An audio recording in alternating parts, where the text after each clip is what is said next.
The crows came low that morning, dipping just above the treetops behind my barn. They weren't gliding on the wind the way they usually did. They were circling tight and deliberate, as if the ground itself had something to say. I left the fence line half-mended boots, sinking in thawed mud my hand, brushing the stock of the rifle across my back. The air had the bite of early spring, sharp enough to keep a man's eyes narrowed. I expected a carcass, maybe a coyote dragged down by winter hunger. Instead, I found a man sprawled in the brush, older native, his shirt dark with blood, and an arrow broken off at the shaft in his side. His skin was cold, but not stiff. Breath came ragged, his lips cracked. I stood there a long moment, scanning the tree line for movement, listening for hooves or voices. There was nothing but the wind through last year's dead grass. Before I tell you what happened next, let me know where you're listening from in the comments, and tap like and subscribe if you've ever had a choice to make. That could change everything. I've worked this land most of my life. My father built the first cabin here, cut it from pine, hauled 3 miles downriver. I grew up with calluses on my palms and the habit of measuring a man by the work he finished, not the talk he gave.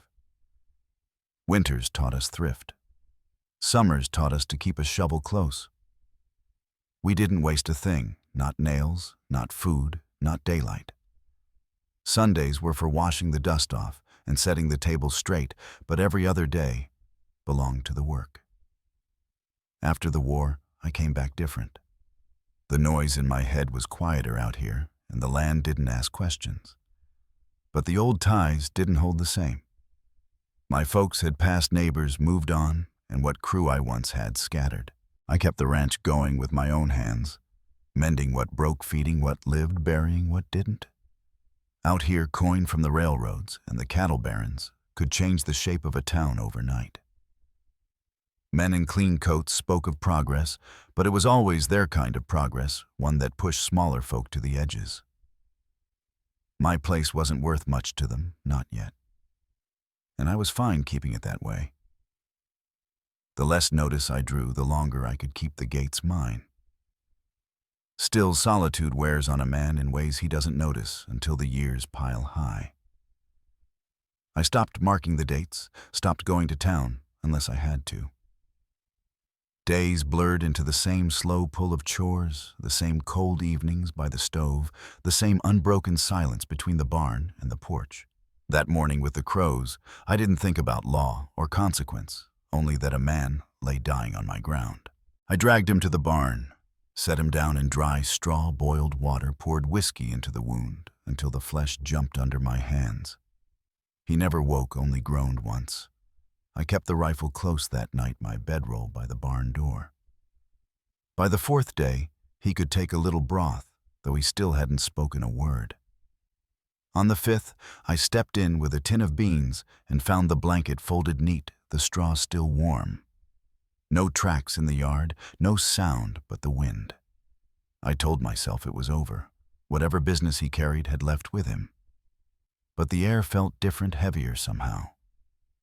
The next morning, the fog came thicker, rolling low across the pasture. I was standing on the porch with coffee in hand when I heard it, hooves, 5 of them. Slow and hard, coming out of that white curtain straight toward my land. The fog held tight to the pasture that morning, white and still, as if the land itself had gone quiet. I stood on the porch with a cup cooling in my hands when the sound came, hooves slow and even. Not in a hurry, not wandering. I stepped down to the yard, my eyes on the far tree line. 5 riders emerged through the pale shapes at first, then the sure outlines of women. They sat their horses with straight backs, wearing leather and wool fit for work, not ceremony. One carried a satchel, another a bundle wrapped in hide, and one rode bare-handed with nothing but the reins.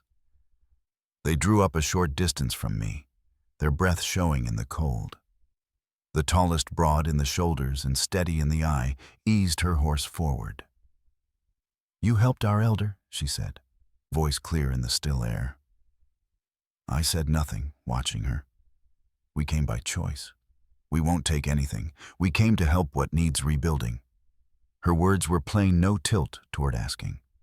I looked past her to the barn, the half-mended fence, the empty corral that had not seen a drive in years. "You don't owe me anything," I said. "We came for the land," she answered. "Not just for you." They dismounted without waiting, their boots finding the ground like they already knew it. One turned toward the barn, another toward the smokehouse. A third walked toward the shed. I didn't move to stop them. They disappeared behind the buildings, their shapes swallowed by the fog. I climbed back onto the porch, the cup cold in my hand, and sat. I hadn't asked for this, but the quiet on the ranch no longer felt hollow. By the time the sun pressed through the fog, they were already at work. The tall one from before swung a hatchet, clearing broken branches near the smokehouse. In the barn, another pulled aside tarps and checked saddles I'd left untouched for years. The woman with the hide bundle unwrapped it to reveal strips of cured meat and a small pouch of berries. She set them on my porch step and went on without a word. I hadn't invited them, and I didn't tell them to leave. They moved with a purpose that didn't come from instruction. They weren't settlers fumbling through unfamiliar ground, and they weren't guests waiting for welcome. They worked as if the soil itself had spoken their names. I saddled my horse out of habit, led it to the pasture fence, and stood there while they spread out across the property. Not one of them looked to me for direction. Late morning, the youngest came toward me carrying a bucket of water. Her black hair was pulled into a loose braid, her coat dusted with hay, her boots thick with mud. She stopped at the gate, met my eyes without a smile or a flinch. I nodded. She returned it and kept walking. Later, I found her in the barn, brushing my mare with slow, practiced strokes. The animal stood calm under her hand. "Asha," she said, after a time, her voice low. "Levi." I gave my name. She nodded once and went back to brushing. The oldest woman spent her day near the shed, pulling rusted tools from under the lean-to, setting aside what could still be used. She didn't talk, but I saw how the others watched her and adjusted their work to match her pace. Another, with short hair and sharp eyes, dug out the sewing box that had been in a corner since my mother passed. She sat on the porch, mending a torn saddle blanket, humming a soft, tuneless sound as her hands moved steady. One woman stayed near the tree line, walking slow with a limp, her gaze fixed outward. She didn't take part in the visible chores, but kept her eyes moving, watching the edge of the land like she was guarding against something she'd seen before. The last built a fire pit behind the cabin, ringed it with stones, and set out herbs or roots to dry on a strip of cloth. She worked without looking up yet. When another passed by, they slowed for a moment before going on. I had questions, but I kept them to myself. They weren't here for payment or shelter, and it didn't feel like they were here for me. The stew simmering on my stove that night hadn't been my doing. Neither had the stacked wood by the door or the clean table. They ate outside around their own fire shawls, around their shoulders, voices low. I watched from the window until their flames burned down. Before turning in, I stepped to the barn to check the horses. Asha was there, lantern light catching in her braid. She brushed the younger mare slow and even. Without looking at me, she said, "We weren't given to you. No man owns us, not even the one you saved." She set down the brush, picked up a small bone pendant, and placed it in my hand. "You fed a dying man," she said. "We came to feed the living." Then she walked past me into the night. By week's end, the rhythm of the place had shifted. Tools were returned to their proper place. The mule's coat was brushed clean, burrs gone from his tail. Buckets were filled before I reached them. The women didn't cross into the cabin unless they needed the stove or fire. They slept outside or in the loft above the barn, never asking for more. Ma, the eldest, rebuilt the racks in the smokehouse and began drying venison she'd found near the woods. Tula, the one who hummed, repaired my coat and left it folded on the porch rail. I'd not worn it since the winter my brother died. Soni, the watcher with the limp, kept to the north ridge, her eyes steady on the horizon. Winona planted herbs behind the shed, her fingertips stained green. I once saw her pause by the unmarked grave behind the barn, head bowed, but she asked no questions. Asha moved from barn to pens, to smokehouse, her work quiet and deliberate. In the evenings, she sat by the corral fence, eyes on the sky. I found myself walking where she worked, offering help she didn't ask for. One afternoon, she was on a ladder re-shingling the chicken coop roof. "You could have asked for help," I said. Without looking down, she answered, "Didn't need it." When she climbed down, I steadied the ladder without being told. That evening, a hard wind broke a gate in the west pasture. I found her there, first crouched in the dust, driving a post with a stone. We worked side by side until the hinge was fixed. I offered my coat. She handed it back a minute later. Walking to the barn, I asked, "You miss where you came from?" She said, "There's nothing there to miss." Then after a pause, "You still think we came for you?" I had no answer. Spring pressed in and the land softened. Grass grew in thin lines along the slope, and the dirt no longer broke dry between my fingers. More work came with it, but it moved faster now. The chicken coop was full again, the corral mended, tools organized. I thought I might resist the change to my ways, but that never came. Still, I knew people didn't stay. My brother hadn't. My mother hadn't. Even the men I worked cattle with before the war had moved on. And I kept waiting for something to break. It began with my first trip to town in weeks. Supplies were low, and though the women hadn't asked for anything, I knew they'd notice soon. The mercantile was the same as ever.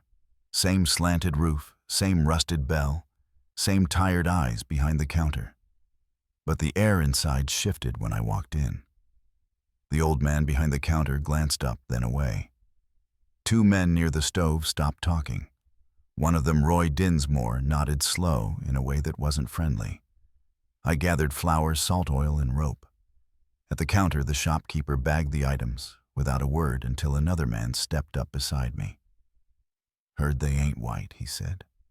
I met his eye once and said, "Doesn't concern you." He muttered about a small town and folks noticing. I counted out the money, told him to let them notice, and walked out. The sun beat down on the ride home, but my mind stayed with what I'd heard. In a place like this, it didn't take much for talk to turn into trouble. When I reached the yard, Asha stood by the barn. She looked at the supplies and gave a small nod. I thought about telling her what had been said, but kept it to myself.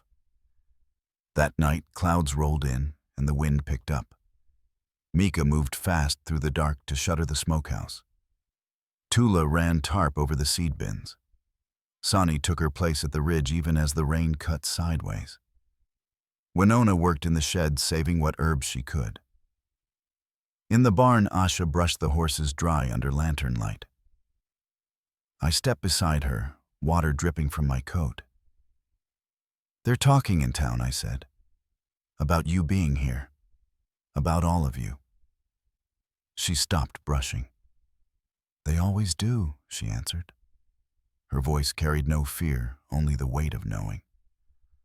The rain hammered the roof that night, and I thought about leaving for a few days to let the talk die down. But looking toward the barn, the lantern still glowing faint, I knew if I left they'd stay. And if trouble came, they'd face it. Together. The storm broke before dawn, leaving behind a brittle stillness. The air smelled of wet earth and puddles clung to the wagon ruts like they weren't ready to let go. I stepped onto the porch with my coffee scanning the pasture. The barn doors were already open. Ma and Winona were pulling a tarp over a split wood pile. Sonny stood in her usual place near the tree line, and Tula hauled kindling in a sack she'd stitched herself. None of them looked my way, but I could feel the weight that had settled since my trip to town. I found Asha in the barn, brushing the stall. "You didn't sleep," she said without turning. "Didn't feel right," I answered. She went back to her work, the rasp of bristles against hide filling the air between us. I leaned against the rail. "If they come out here thinking this is theirs to fix." Or to clear out? She cut me off, voice steady. Then we'll be ready. She didn't glance up. I knew she understood what I meant, and she knew I was uneasy not for myself, but for what had taken root here. That evening, dust lifted on the ridge just before the sun dropped. One rider appeared, moving slow enough to take in every fence post and shadow. He didn't come close, only watched. I stood at the edge of the porch, rifle slung, until he turned back the way he came. I didn't mention it to the others, but Sunny came to me after nightfall, her limp heavier than usual. "Next time they'll come closer," she said. "I know you're not the reason they'll come." I looked at her. "Maybe not, but they'll make it mine." She tapped the porch rail with her knuckle and returned to her post. The next morning I saddled my horse and rode into town for a different reason. When I came back, a repeater rifle lay across my saddle and a box of cartridges was tucked into my coat. I stowed them in the cabinet beneath the hearth. Ma passed through, later opened the door, looked down and shut it without a word. That evening I called them in. We stood by the fire pit, the sun low. "You've done more for this place than I have in 3 years," I told them. "I didn't ask for it, but I see it now. I know what you're building. There are folks who might come here thinking you don't belong, that I'm a fool for letting it happen. They come here thinking I'll stand aside. They're wrong." Mika folded her arms. Tula tilted her head. Sonny nodded once. I looked to Asha last. "You're not guests. You're not labor. You're not passing through. If you want to stay, you stay. If you want to leave, I won't stop you. But if you stay, I stand with you. Every damn step of it."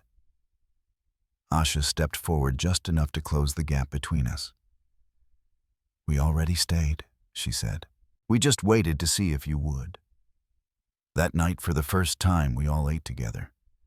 Stew passed hand to hand, the quiet between us, different than before. 3 days later, the first sign came. A fence rail near the east pasture had been cut clean, low to the ground. I found it just after sunrise, repaired it, and kept my eyes on the ridge.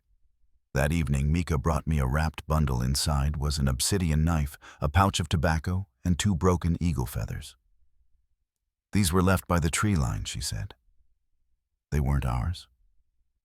I didn't ask what they meant, but from her face it wasn't good. Sonny's patrols grew tighter after that, her eyes sweeping every shadow. Then Winona found a shard of glass embedded deep in a horse's hoof. The lock on the stable wasn't broken, and there were no footprints, but the placement was no accident. Asha searched the barn beams and feed sacks without a word, but I could see the shift in her.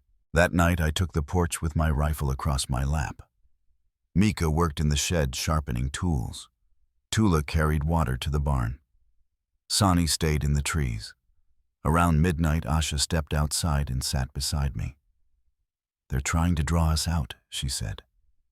I nodded. "All of us," she added. She looked over at me. "You don't ask questions." I asked, "About what?" "About why we came, about what we left." I shook my head. "Didn't seem like my place." She took a slow breath. "Then maybe now it is." She told me she'd left a camp in the south when they were going to trade her to settle a grudge. Ma had lost both sons to settler ambushes. Tula had escaped a traveling preacher before she was 15.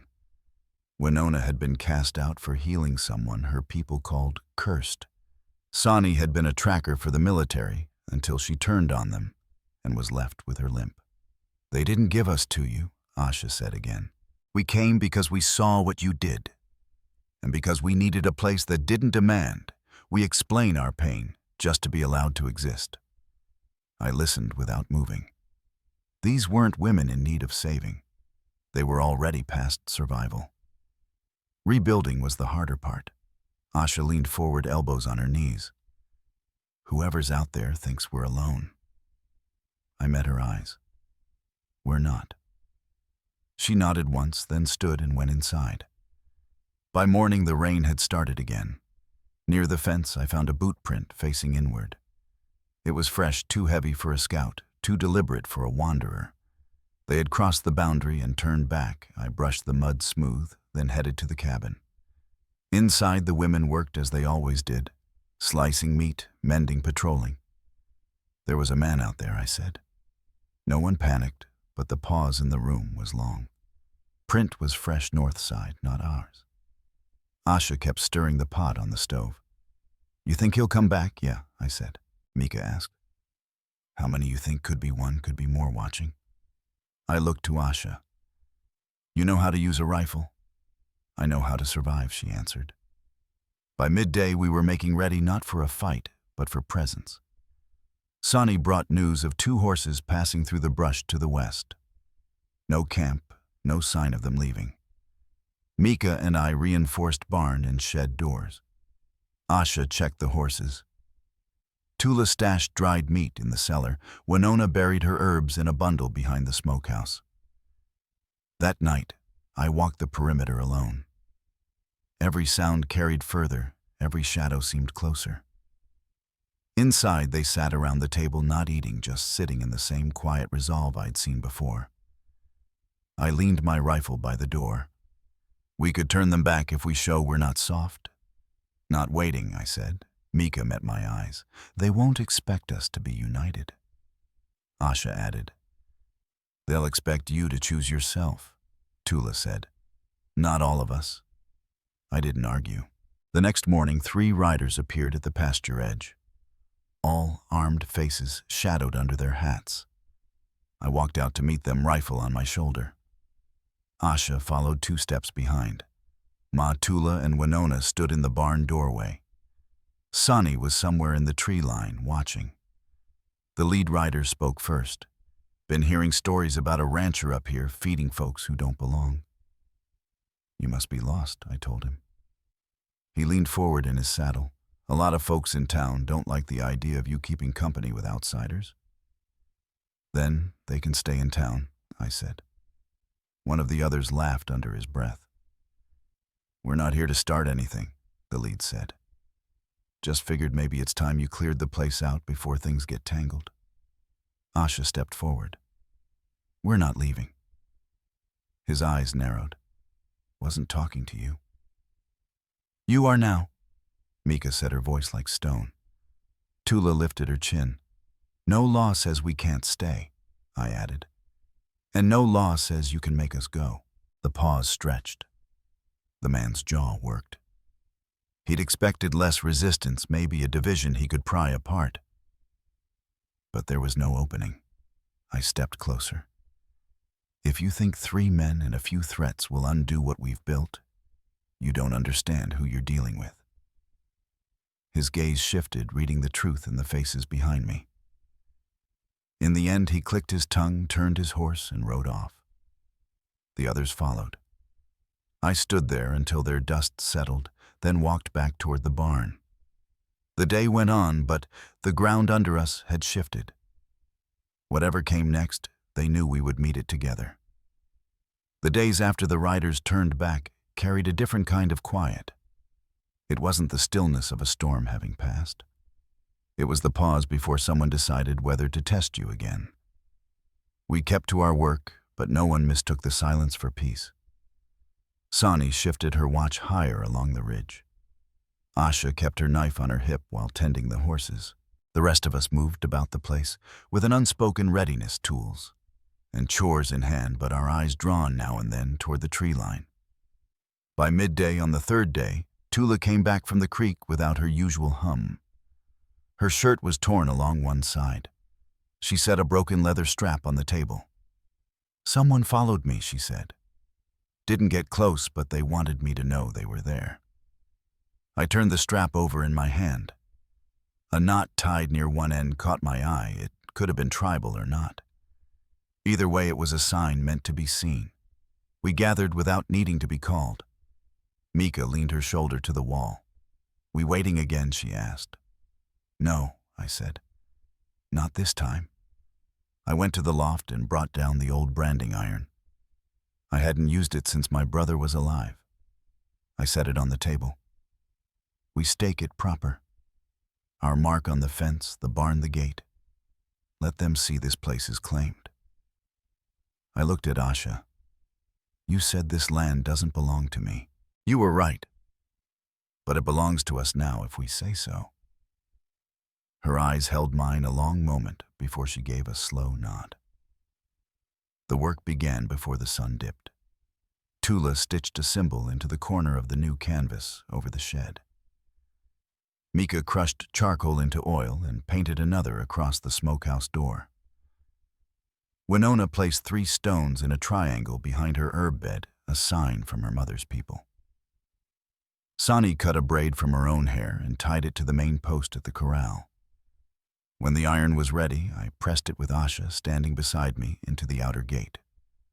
The wood hissed and smoked, leaving the blackened brand deep in the grain. The next morning, we didn't have to wait long.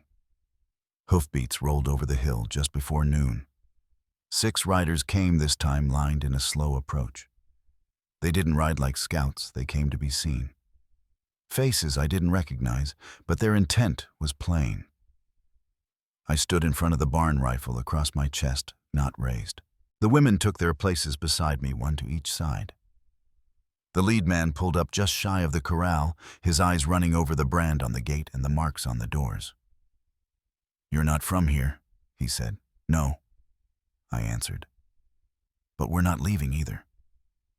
His gaze moved to the women. "They ain't your family." "They are now," I said. Another rider leaned forward in his saddle.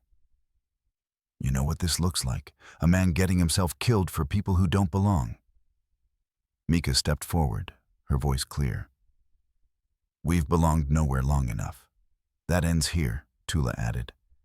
"You want us gone, come take us. But you won't leave proud."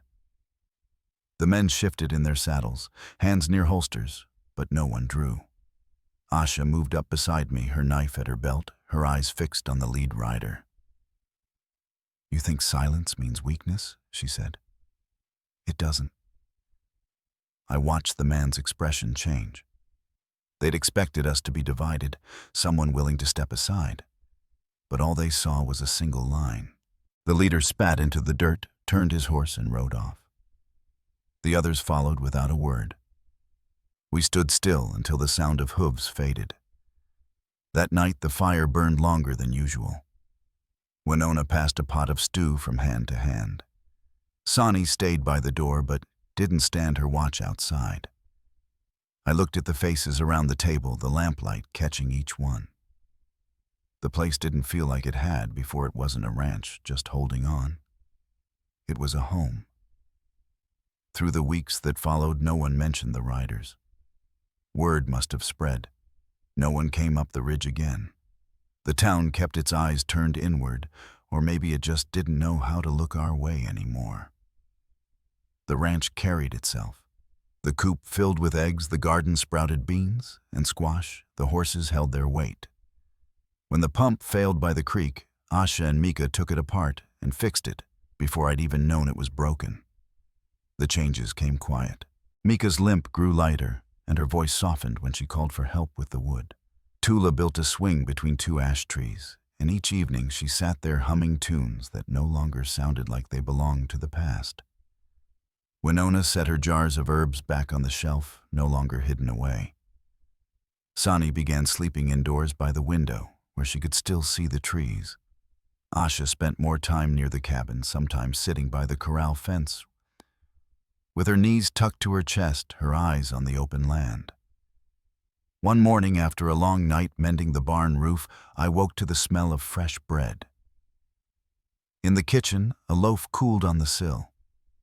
Asha stood at the stove sleeves, rolled her hair tied back with a strip from my old saddle. "Didn't know we had flour," I said. She glanced back. Winona traded herbs to a traveler. "You didn't tell me. You were asleep." I sat and watched her work. Outside, the others moved through their chores without needing direction. Everything was in motion, each piece fitting with the rest.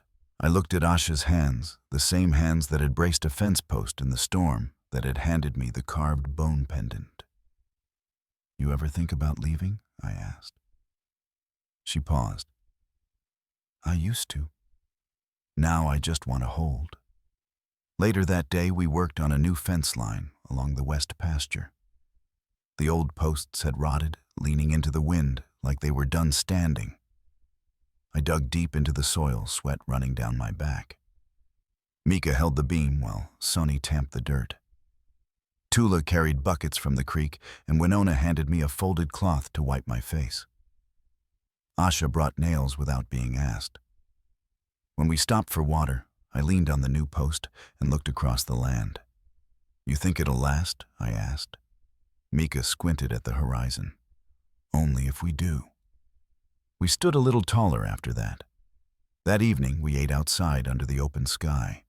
The swing creaked in the breeze, and the air smelled faintly of lilac.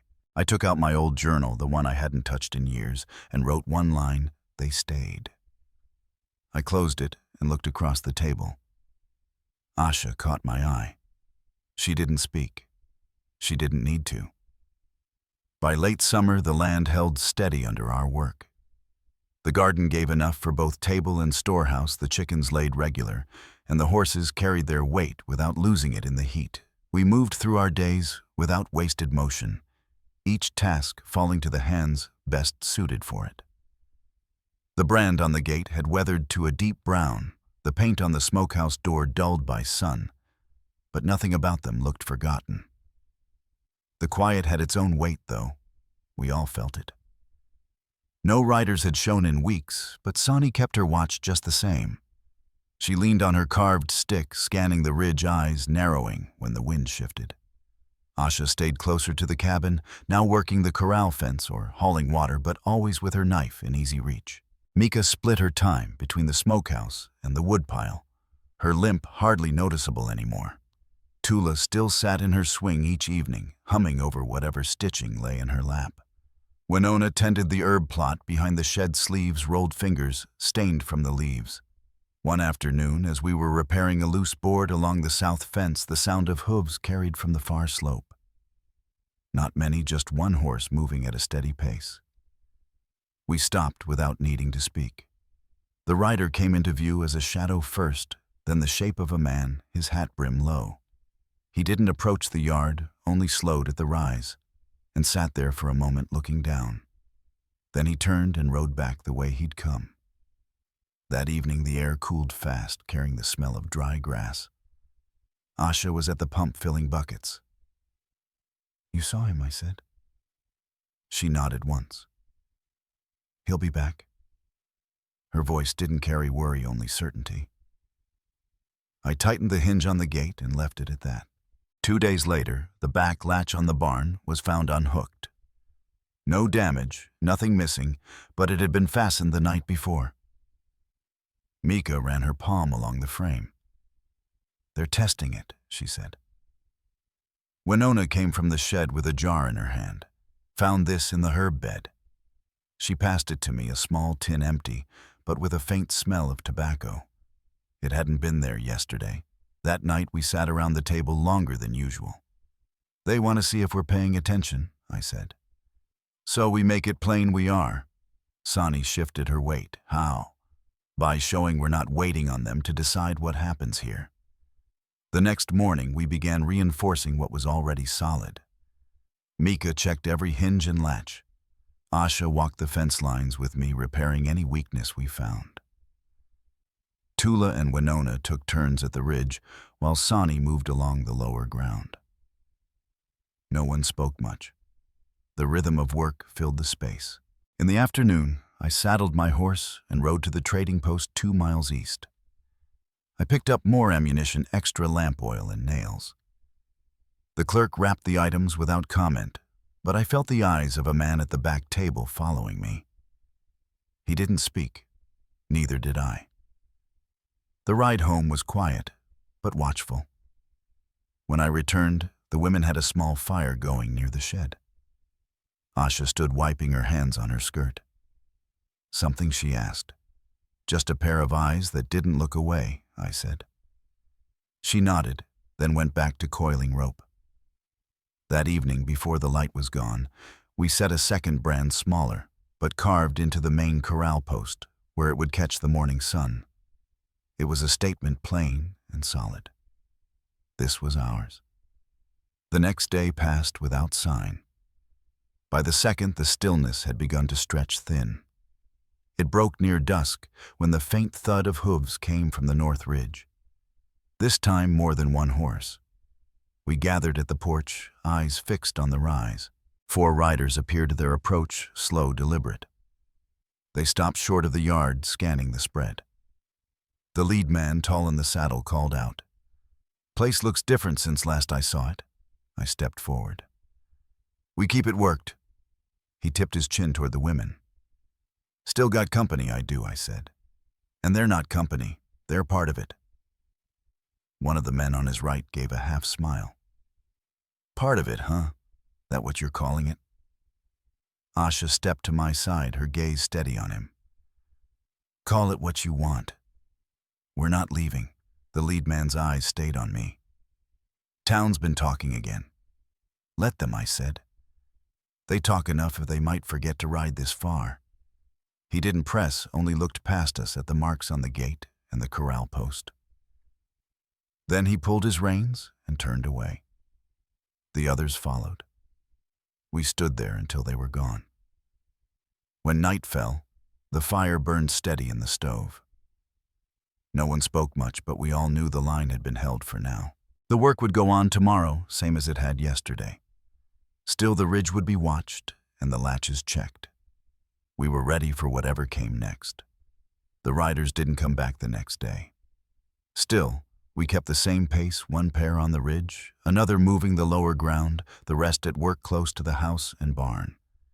The quiet carried an edge, the sort that kept you glancing over your shoulder without knowing why. By the 3rd morning, a trail of hoof marks cut across the north slope, where the grass was still damp from night air. They didn't come close to the yard, just skirted the property line before turning east. Asha followed them halfway to the creek before coming back. 3 horses, she said. One's lame. That afternoon, I took the wagon into town for flour salt and a few bolts of cloth. The streets were busier than usual wagons. From the outlying ranches, children chasing one another between posts, the smell of fresh bread from the bakery. I left the wagon at the hitch rail outside the mercantile and stepped inside. The store was warm from the stove, crowded with voices.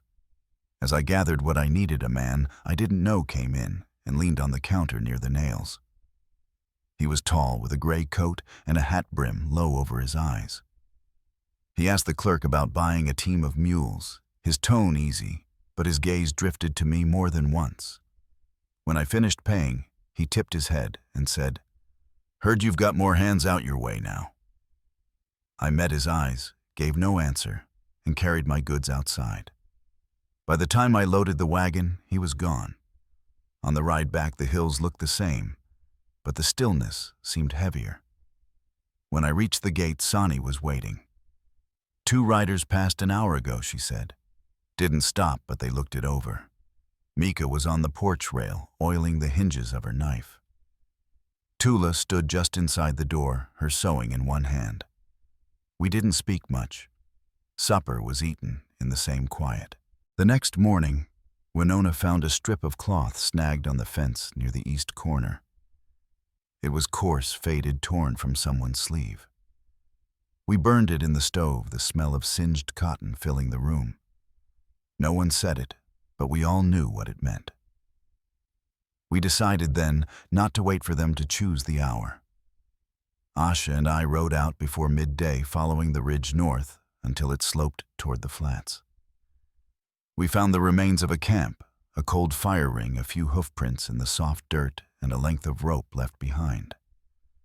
From there, the tracks turned west toward the hills. We didn't push it farther.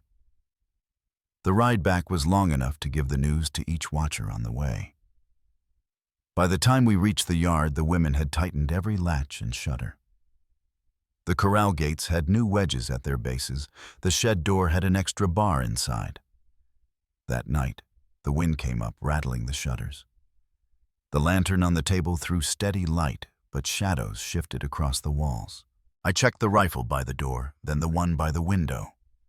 No knock came, no sound of hooves, only the wind. At first light, I stepped out to the ridge. The land was empty, the sky pale over the far hills. A hawk circled high, its shadow sliding over the grass. Nothing moved below. I stayed until the sun cleared the rise, then walked back to the yard. We kept the pattern work by day, watch by evening shutters, fastened at night. 3 days passed that way. On the 4th, just before dusk, we saw them again.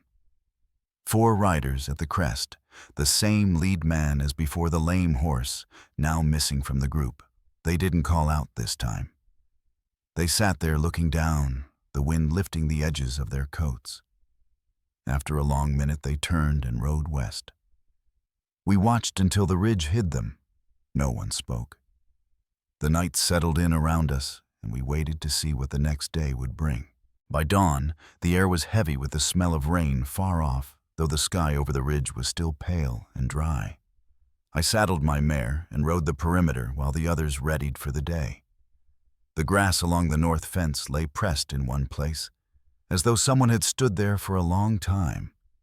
No hoof prints this time, no boot marks, just the sign of watching. When I returned, Sonny met me by the corral. 2 of them came at first light, she said. Stayed on the far side of the ridge. Didn't speak, just watched. I looked past her toward the barn, where Winona was checking the locks on the grain room. No one needed to be told to keep working, but the quiet between us all was sharper now. That afternoon, I rode into town with Tula to speak with Sheriff Alcott. The boardwalk outside his office was still wet from a bucket wash, and the windows stood open to let in the breeze. He sat behind his desk, hat pushed back, reading a folded notice. When I told him what we'd seen, his brow tightened. "I'll ride out in the morning," he said. "But you keep your people close to the house. Whoever they are, they're measuring you." We left the office and stopped at the telegraph to send word to a trader Asha knew in Cottonwood. The message was short, only enough to ask if he'd heard about a gray-coated rider with 2 companions and a lame horse. The operator said he'd have an answer by tomorrow evening. On the ride back, the wind picked up, tossing the tops of the cottonwoods along the creek. Clouds were gathering low, and the scent of that earlier rain smell was stronger. The first drops hit just as we reached the yard, the women already pulling in laundry and shuttering the windows. Through the evening, the rain came steady. The sound of it on the roof was almost enough to hide the faint creak of saddle leather. I moved to the front window and saw them 3 shadows moving slow along the fence line. Lantern light from the porch caught the glint of wet oilskin on one of them.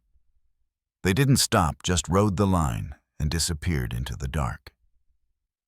At first light, the ground showed where they'd been hoof prints softened by the rain, a cigarette stub ground into the mud near the east gate. We decided against chasing. Instead, we worked in pairs, one watching while the other handled chores. Asha took the ridge with Mika rifles across their saddles. By mid-afternoon, a rider came in from the south, a young man with a telegram from Cottonwood. It was from the trader. The gray-coated man had been asking about a spread near the state line, one owned by a widow with unusual help. The trader thought they might be scouting for someone else. That night, we agreed to keep lanterns low and voices softer still. The moon came late, thin and white, casting just enough light to make the yard look empty. Around midnight, the dogs bristled. I stepped to the porch rifle ready. Out beyond the fence, a single rider sat on a bay. The gray coat faint in the moonlight. He didn't move for a long time. Then he tipped his hat, not in greeting, but like a man marking his place, and turned away. The next morning, I rode into town alone to tell Sheriff Alcott. He listened without interrupting, then said, "I'll send word to Judge Holloway. If this is leading where I think we'll want him here soon." By the time I returned, the women had the yard swept and the gear stowed as if nothing was amiss. But I saw the way each one glanced toward the ridge, waiting for the next shadow to appear. Somewhere out there, they were planning their next move. and by the feel in my bones, it would come sooner than we wanted. The next evening, the sound of hooves carried across the ridge long before we saw them. Sheriff Alcott rode in at the head Judge Holloway close behind, with 2 deputies bringing up the rear. Lanterns were lit on the porch, casting warm light over the yard as they dismounted. The gray-coated rider was with them, hands tied in front, his eyes shifting from one of us to the next. Behind him came the 2 who'd been shadowing our fence. They looked smaller without the saddle between them and the ground. Inside the parlor, Judge Holloway spoke plain. The men had been working for a land broker from the state capital, sent to pressure us into selling. They'd crossed lines no decent man should trespass threats, and worse in other counties. The sheriff laid the evidence on the table, and the judge signed the orders. By morning, they'd be on a prison wagon headed east. When the lawmen left, the night was still, except for the soft whinny of a horse. Winona closed the door behind them, leaning her back to it. Sonny was by the hearth, her hands resting on the back of a chair, eyes fixed on the flames. No one spoke for a while. The quiet felt different now, not wary, but settled. The next day, neighbors began stopping by. Some brought bread, others news. Word traveled fast, and it was clear folks understood what had been tried here and how it had failed. By sundown, the ridge that once carried shadows now held the gold light of evening stretching long over the pasture. I stood on the porch, with Asha watching the last of the riders disappear down the trail. She asked if I thought they'd be back. I told her no, not these men, and not anyone cut from their cloth. Too many eyes would be watching now. Life has a way of hardening you on the frontier, but it can also bind you to others in ways that hold stronger than blood. We'd stood our ground, not because we wanted a fight, but because home is worth keeping. The land is quieter now. The nights belong to the wind and the coyotes again. And in the morning, when the sun tips over the ridge, it feels like a promise kept. If you've walked a hard trail of your own, you know there's a kind of justice that's written in the dust, carried on the hoofbeats, and settled in the heart. And it's worth holding on to.